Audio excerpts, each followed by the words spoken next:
तू ससुरवो में जाई हमारे के चहबू।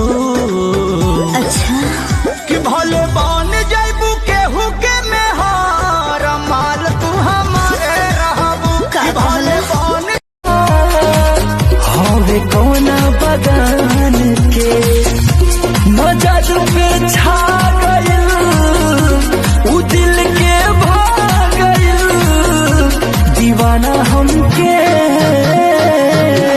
उआ के बना गइल, दीवाना हमके।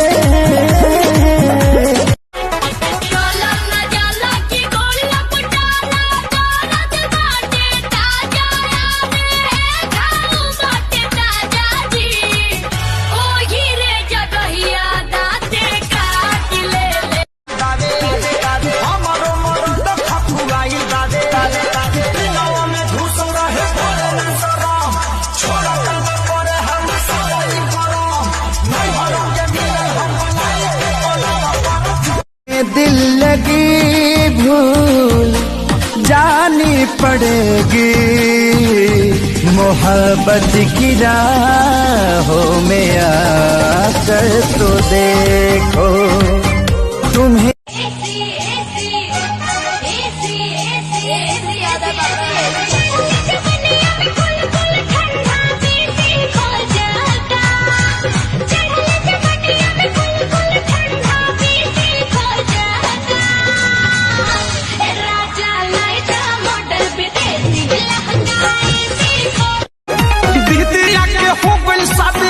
हमरे बारी हटा के कडिले तनी सुनो ये माता रे, दुल्हा चाही सारा कारी दुल्हा चाही।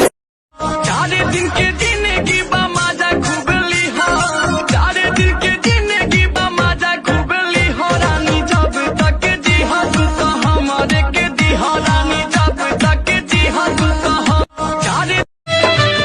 सुन बेवफा सनम दिहलु ऐसन जखम, कोनो मरे हमसे ना भर पाई हो, तुहार याद हमर जान लेके जाई हो।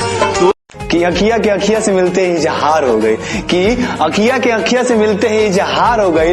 वो हमसे हंस के का बतिलिए हमार भाई, वो हमसे हंस के का बतिलिए हमार भाई, उनके बतिये से इकरार हो गई। हमके और ही केहू सुनाई, हमके और ही केहू सुनाई, वो पतरकी से प्यार हो गई। जिए न देबू जिए न देबू काहे पतर को